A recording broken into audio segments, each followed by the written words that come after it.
Next up, we would now like to invite our trio of presenters this time round, consisting of Ms. Anaberta Oehlers, Mr. Muhammad Samunn, and Ms. Siti Nurmaisarah to present their research on online specialist tutoring. Ms. Anaberta is currently the Program Director for Specialist Tutoring, Maths and Assessment at the Dyslexia Association of Singapore. She is actively involved in research and has delivered conferences in Singapore and Hong Kong. She hopes to share her personal ethos in helping all children achieve in her current portfolio both in Singapore and the region. Together with her is Mrs. Samunn, a senior educational therapist with the Dyslexia Association of Singapore. In addition, he conducts one-on-one specialist tutoring through the DAS Specialist Education Services and offers personalized online learning experience (POL) to kids outside Singapore through DAS International. Finally, joining the trio is Ms. Nurmaisarah, an educational therapist in the Dyslexia Association of Singapore. Since joining the association, she has attained several certificates on top of her specialist diploma in specific learning differences to further support the remediation of children with dyslexia. She believes that all children have the right and ability to learn and aspires to ensure that all her students reach their full potential.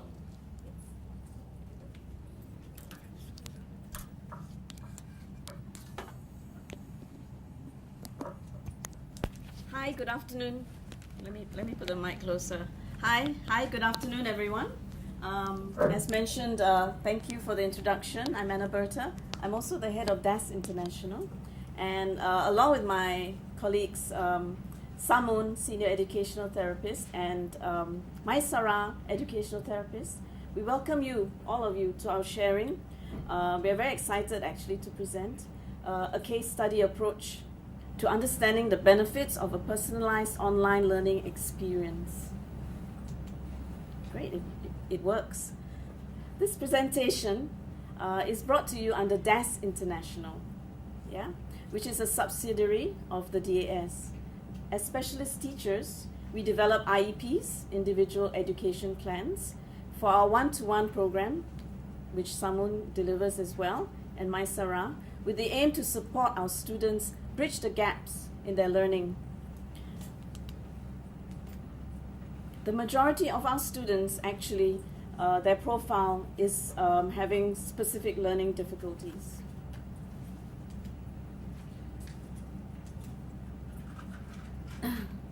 For my part, I will be sharing on the rationale behind why we have decided to do online these case studies.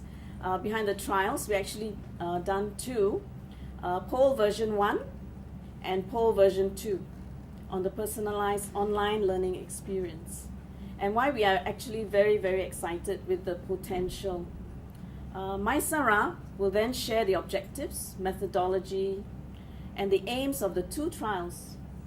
Samunn will then conclude with our presentation, and then as well as share, he will demonstrate some of the actual lesson components which he has delivered over 5 sessions with one of our students in Bangalore, Bangladesh.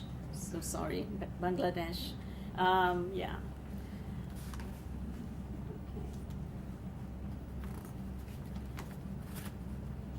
So we became interested in this study. Basically, our interest stems from the lack of research. And I'm always looking at ways at how we can support students who have difficulties, who need one-on-one specialist tutoring. They come in from overseas. And we have found that despite a lot of technological advances in this area in the recent decade, there's still a shortage of information. We hope to support the knowledge in this area. And when we narrow it down even further, in the niche market with students having learning differences, it becomes even less of a support that they can actually receive.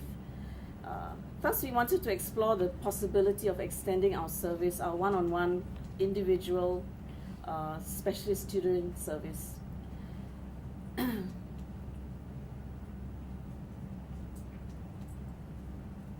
We then identified 4 potential areas that may require POLE.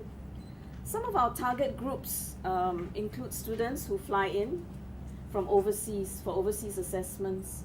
About 30% of our assessment service fly in from overseas, Kolkata, Bombay, Shanghai, yeah, but however, some of them are limited by the geographical distance for specialist support following assessments.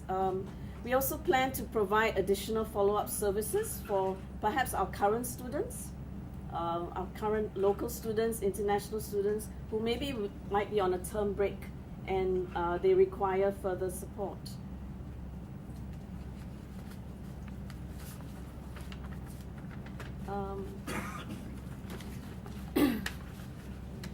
During our research, as you can see, we discovered that even as far back as 10 years ago, experts were already advocating online tutoring. They understand that unlike adults who are IT immigrants, myself, I'm an IT immigrant, and so this whole project has helped me to step up, you know, and hopefully I can become an IT native. Yeah, so anyway, our current students are IT natives, and then we hope they would find this method of delivery a norm. It's nothing new for them, you know, to be engaged in this form, and they even feel comfortable, yeah.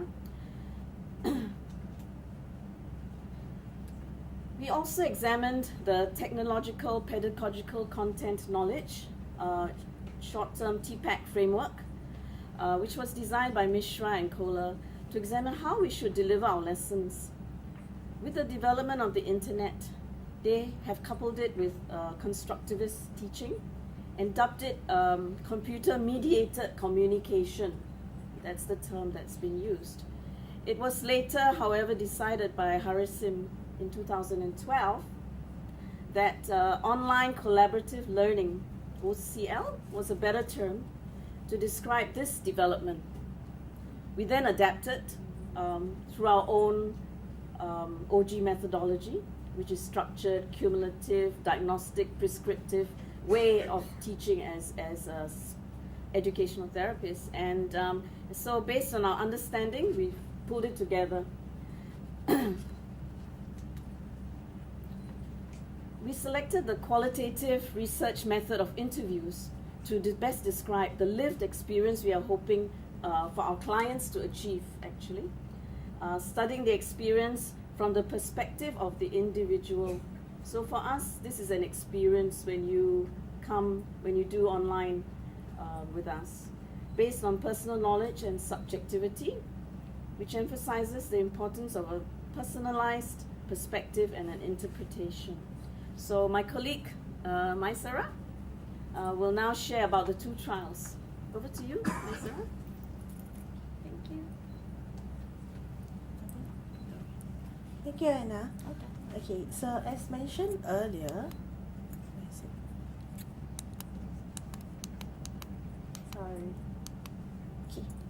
So as mentioned earlier, we have conducted two trials over the past 2 years. For ease of reference, we have named them POL 1.0 and POL version 2.0. So the methodology chosen for this case study involves analysis of qualitative narrative data. So this is actually just interviews. So we conducted the interviews before and after the online interventions, and we compared the responses submitted by the participants. So the objective of our first trial was actually basically to establish the possibilities and limitations of online tutoring in the context of special needs education. So we focused on gathering feedback from both the parents as well as the teachers. So these are our participants. They are both 9 years of age and they both have dyslexia. So during the first trial, we just used basic tools such as laptop with Skype and held the lessons via webcam and audio. The worksheets were sent to the parents prior to the lessons, and the students flashed the answers in real time. So after the trial, some of the questions we asked the parents were, what was the most positive outcome? And the parents cited reinforcement of concepts learnt and improved confidence. So both parents feel that there is definitely a potential for such services. In general, the feedback from both parents were positive, and this was very encouraging as it signifies the demand and potential in developing this program. So, however, there's definitely room for improvement. So we brainstormed several aspects that we could work on for POL version 2.0. This includes establishing a more stable platform to hold our lessons and to keep our students and to make our lessons more multisensory to keep our students engaged. We also wanted to fine-tune the process of sharing the resources with our students. Thus, for our POL version 2.0, the aim was actually to test out suitable platforms suitable platforms and tools that allow real-time interaction and preferably works in low bandwidth because we were working with students overseas. So we also wanted to improve the students' experience by making providing a cleaner user interface despite adding more multisensory and interactive features and components into the lesson. Moving forward, we also looked at establishing offline support by allowing students to revisit the lesson even after the lesson has ended. So, we also wanted the teachers to gain feedback from students easily and improve the ease of designing quality lessons. The sharing and printing of worksheets for POL version 1.0 was also not a sustainable setup because if we were to look at having lessons any place and any time, we don't want to be restricted by technical problems like unavailability of printers. Thus, we aim to design our lessons to be paperless. I will now hand it over to Samunn, who will elaborate further on how we tackled the limitations, and he will also demonstrate the various components a student will experience over the course of his learning journey with POL 2.0.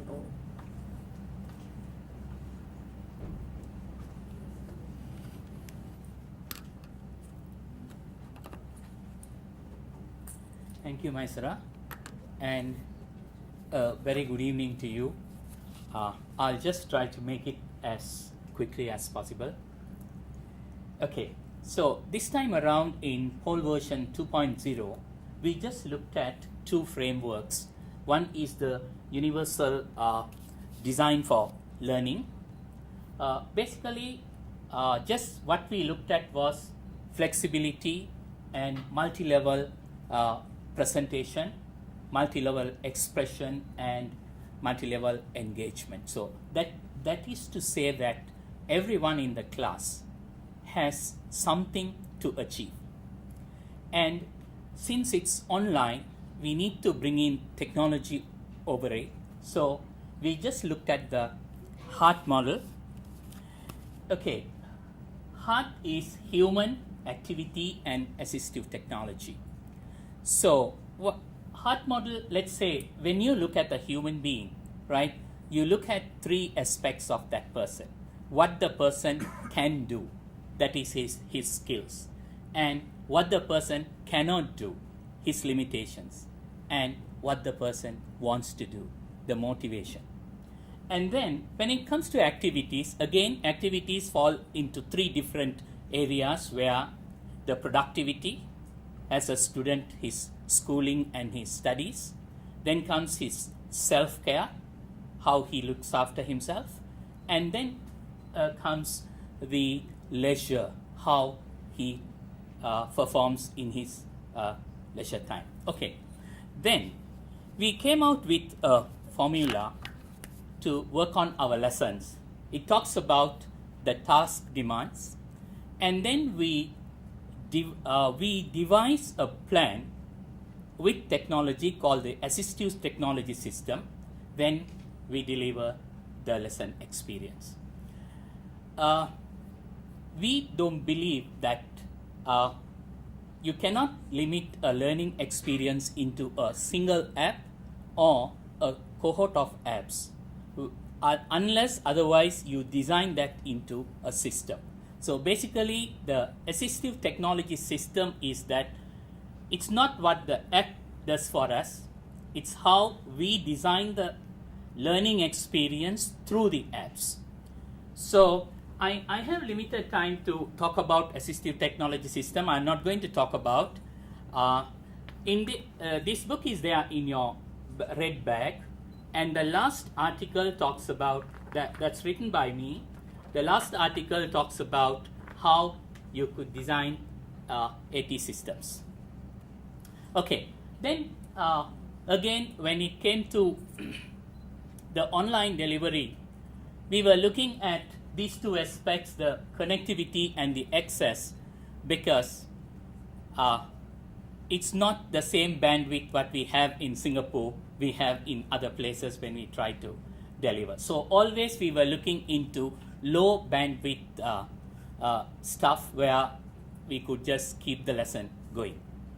So we were looking at the independent geography and the time zone, and then the platform independent, and then the BYOD, right? Bring your own device. So that's also another concern. And finally, the low bandwidth. Okay, so now comes when you deliver the learning experience. Okay, what about the technology part? Because we don't intend to teach technology to the kids. So they learn the technology while they are in the learning experience. Okay, so this time around in our tool belt, we just looked at three tools: the Zoom, the Nearpod, and Pedlar. I think most of you are familiar with it. Basically, the Zoom we just used as a platform to deliver the lesson through it. So the stability of the connection, the functionality, regardless of the platform, then the video, audio, and screen sharing, Zoom was fantastic for me. Then we looked at Nearpod. Okay, Nearpod allows you to do whatever you have in your mind. So I just walked through the 4 steps what we looked at. First, you create the lessons. So these are some of the lessons that I have created, and at the same time there are lessons in the Nearpod as well. Then you look at the delivery. So now versus later means you see there is a student-paced and a live session version. What happens in case when you are in the process of delivering the lesson, if for some reason the lesson gets cut off? So still you can send the whole lesson to the kid, then it becomes a student-paced one with a password. All lessons are password protected, so no one can access. And the password is active for about 30 days so that the child can progress on his own pace. Okay, the next one, whatever that we think, the open-ended questions, the MCQs, the quizzes, the drawing it function, audio, video, anything can come in to Nearpod. Now, the screenshot that you see here is, this is an open-ended question, and there is a visual support for this. You just tap on this, it becomes bigger, so it's a visual cue.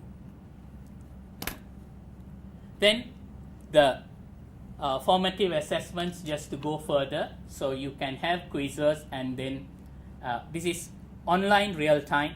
People could just follow what your kid is doing. Okay, then we looked at the next tool is Pedlar. It's basically a paper on the web. It allows you to work jointly. That means both can interact on the wall at the same time, real time, online. And it encourages creativity because you can bring in a lot of stuff, video, audio, again, any stuff, and then you can collect, organize, and store information. So a Pedlar Screen looks like this. So it's basically, I just worked on a dry essay topic where the topic is, okay, think of 3 posters that you would put in your bedroom. This is one of the NA level essay topics, but these are all the students' creativity that they came up with. Okay, now I'll just going to show a bit of video. Okay, this is a poll experience that I delivered to a boy in Bangladesh. He's just 12 years in grade 5, and then secondary, he's just moving into secondary next month, and a very reluctant writer and a minimalist style of expression or writing. Okay, I'll just show you a lesson recap. It's about a minute video. Yes, You have done a good job. Okay, now let's try to recap what we did today. What did we learn first today at the we beginning? learned procedure, Okay, and then we learned sequence makers. sequence markers, yes. Okay, procedure means what? Procedure means Yeah, procedure. All right. procedure means procedure. Okay, I do not understand the word procedure, so you explain to me. All right. Procedure means a series of actions conducted in a certain order or manner. Wonderful, good. Then we learned a few sequence markers, and then we did what afterwards? Then we learned sequence markers. Okay. Then we went on to write about Orange juice. how to make an orange juice, and then finally you went in for a paragraph. Okay. Do you think that you did a good job today? Yes. Wonderful. I think that you did a good job because you remember exactly what a procedure, the word procedure means. Good. Okay. So, shall we stop here?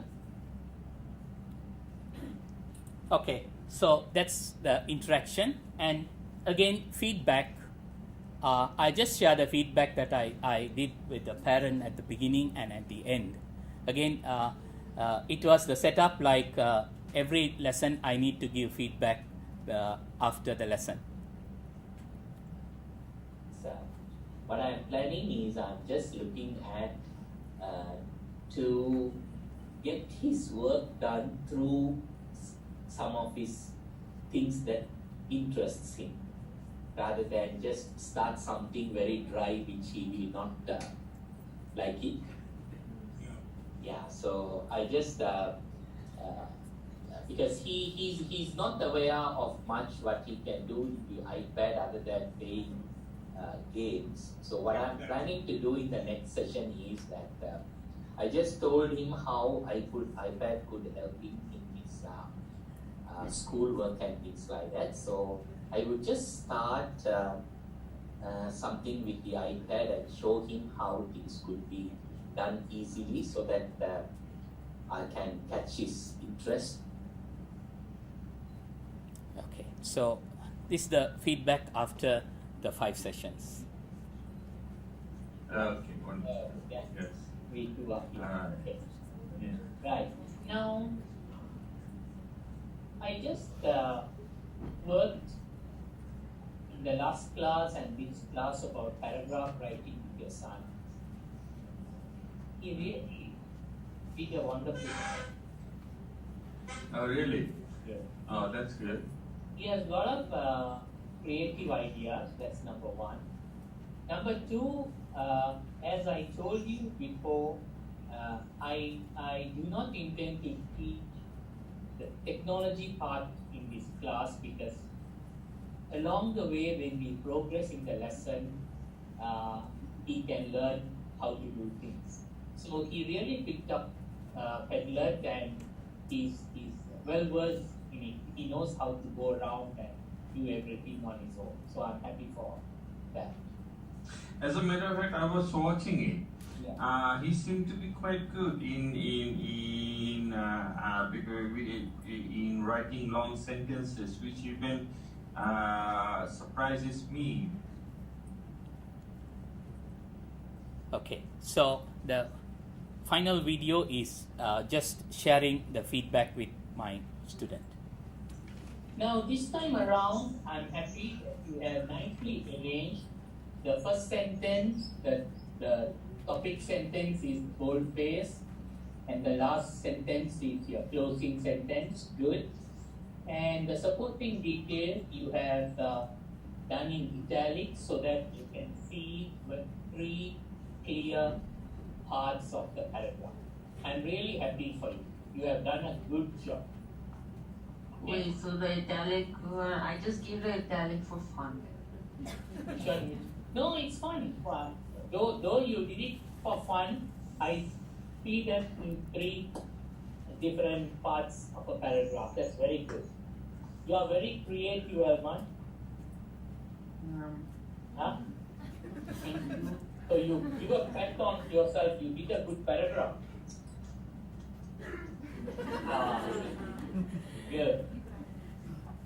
Okay, so again we could generate data and reports for our future lesson planning. This is how the Nearpod report looks like, and the summary. We are just one slide before the last. Okay, so poll is efficient, personal and professional answer to kids with learning differences, irrespective of the geography that they live in.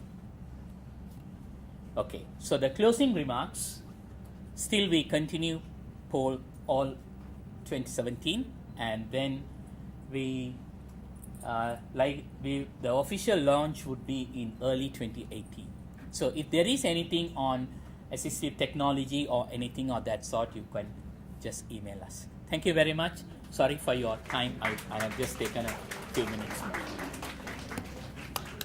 We would kindly like to invite, while you do that, we'll kindly like to invite Ms. Keksan to present token of appreciation for our 3 presenters. I'm really sorry for that. Thank you, Anna. Thank you. Thank you.